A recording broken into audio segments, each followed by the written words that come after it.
On October 23rd, 5 days after the official release of the third season of Fabulous Lives of Bollywood Wives, I saw it trending on the number one spot in the Netflix ranking. This made me conclude a few things: that there is always an audience for mindless entertainment, that there is nothing more interesting than seeing how the rich and powerful live in their ivory towers.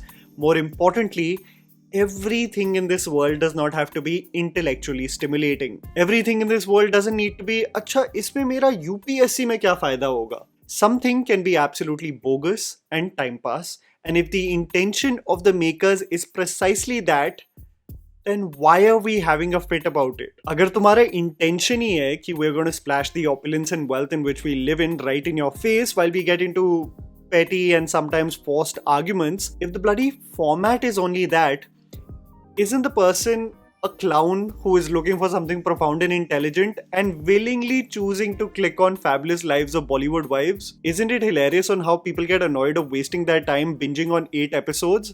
Why did you click in the first place? Season 1 was actually some mindless fun, but as things get bigger, oftentimes the makers force situations and circumstances that makes the show lose track of the essence of being a reality show.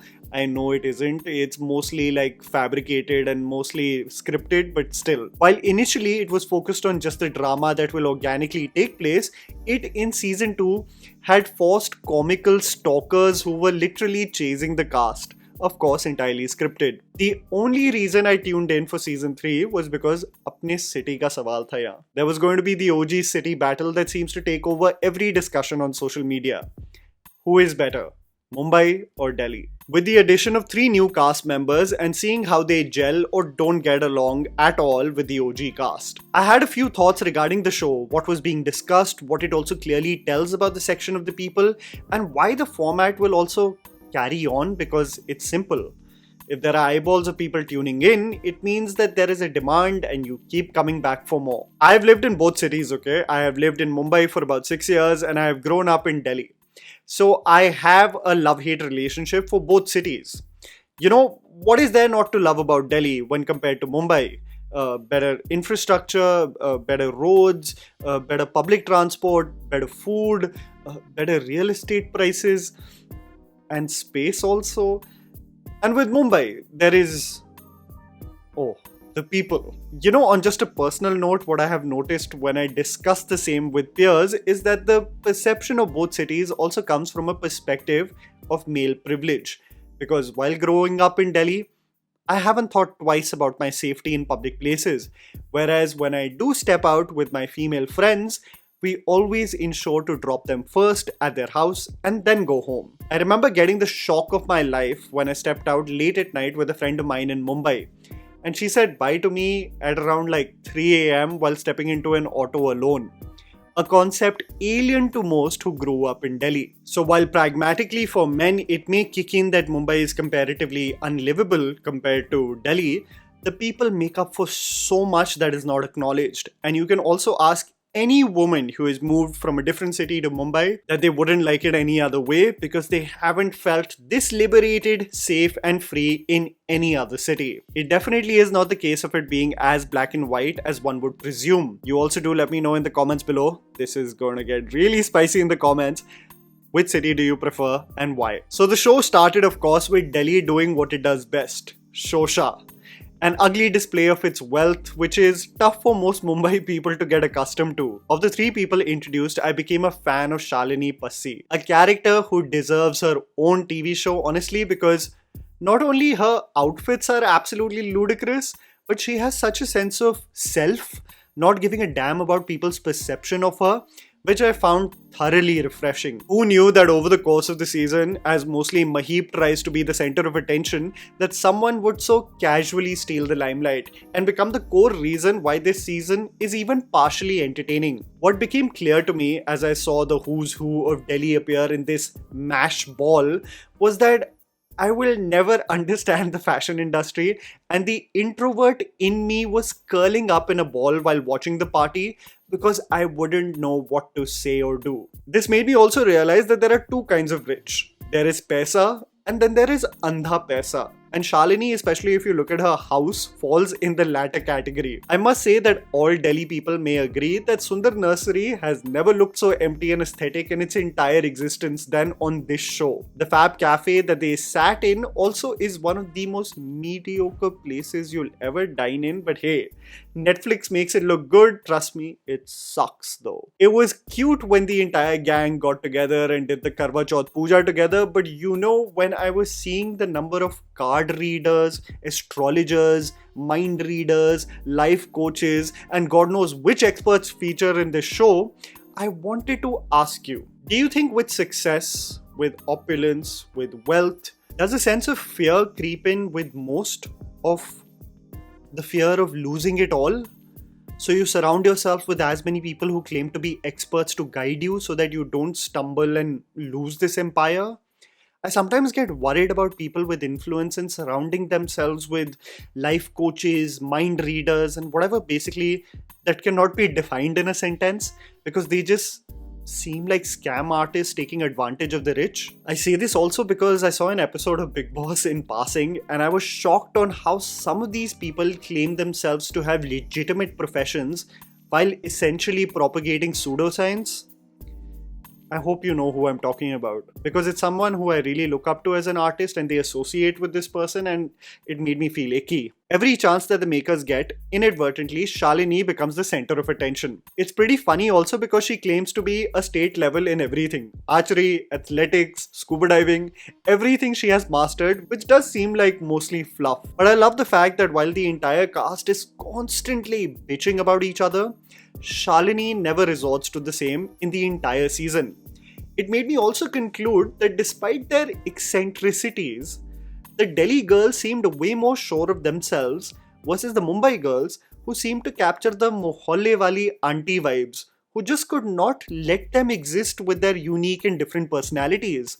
This is quite contrary to the perception of cities. Most people think that Delhi people are interested in other people's lives and Mumbai people let people be, but the show is different. This need to accommodate and conform to what Mumbai thinks is cool and Shalini's absolute refusal to the same created a fun dynamic for the show. Like literally the woman is having the time of her life going to the beach while it's raining and dipping into the ocean only for these women to go, "Oh my god, dekho, पानी में चली गई." Like the most unnecessary dramatic reactions to someone who is just thriving and living in her own la-la land. There are two underlying conflicts in this show. That one group of girls liked an Instagram post shading the Bombay girls and that there is a conflict between Maheep and Seema. You know what's my biggest pet peeve about a person in a friend group?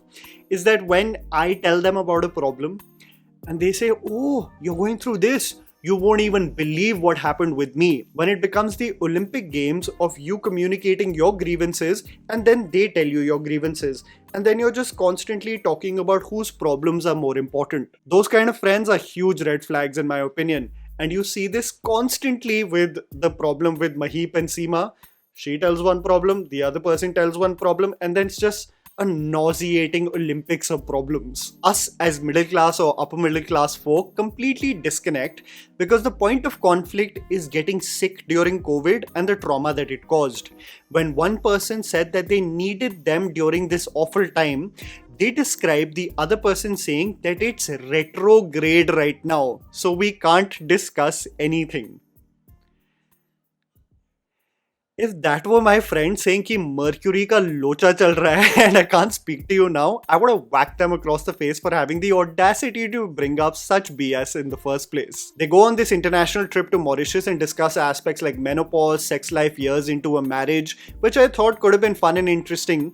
But I also think you're dealing with women of an older generation who don't really want to spill the beans on the same and keep it very surface level. But what's consistent in the show is that the Delhi girls are existing, simply existing, and the Mumbai women are just constantly complaining about their each move and personality trait. Barring Seema to some degree, who I believe had the most level-headed demeanor of the lot and who over a period of time showcases a genuine empathy towards someone like Shalini and her uniqueness, which I thought was refreshing. The most profound and I think genuinely touching moments included when Neelam spoke about the first marriage and the trauma she underwent, and how Seema is dealing with her divorce and the distance that seems to creep in with her own children. These are real struggles, and I think people of that demographic who have undergone similar experiences could relate or connect to the same. There are genuine moments of heart dispersed in the show, but let's be honest, all in all, it's just a silly reality TV show. Most people just watch for time pass. A very forced Saif Ali Khan book reading integration in the end was quite silly, but the series made me think about the biggest red flag I feel regarding the show, its people, and the correlation with the Hindi film industry. While I wondered in previous seasons whether Fabulous Lives is just a means to soft launch their children, barring one appearance, the kids barely appear in this season. Khushi talks about Archies and has a very mature take on its perception, and Shania Kapoor is still waiting for her film debut after multiple cancelled projects. It also made me conclude that the parents have made their children grow up in such a cushioned environment and that they are so protective of any criticism flung their way that it's really going to be tough for them to genuinely make it in the real world. What's also slightly concerning is that when Saif Ali Khan asks the wives about what their children want to do, all of them say that they want to join the industry and unanimously state not to become artists, but that they want to become stars. This aspiration is one of the main reasons why so many star kids fall flat on their face. This pursuit for stardom versus actually working on the craft and being content with roles versus wanting to be handed over leading roles just because you're born with a silver spoon. I mean, each to their own, but if the younger generation and their acting role model is Ananya Pandey, there is more soul searching to do on why you want to join the industry because your idol also has a long way to go herself. It made me realize that this bubble is tough to burst because no one wants a reality check, and I fear most of the people on the show, especially the Mumbai wives, are more comfortable being in this delusional bubble than actually considering why this situation might be slightly concerning. It also is a reminder for someone like Karan Johar, who has sold 50% stake of his company and has seen dwindling returns for his production company this year, that one needs to look back at the drawing board and understand what kind of stories really revived the company that was on the verge of dying when it was handed over to you by your father. What made your initial slate of films so special? What made Dharma the brand it was versus what it is? Because the never-ending battle to invest in talent that is clearly not giving you the returns and glory you once had is where you need to stop, self-reflect, and do a complete overhaul so that you can get the glory days back. And that was the video, guys. Write down in the comments below what you thought about Fabulous Lives of Bollywood Wives. Please don't forget to follow me on Instagram. The handle is right in front of you. Follow me at JammyPants4. Also, please support us by smashing the like button and subscribing to our channel for weekly content ahead. Thank you for watching.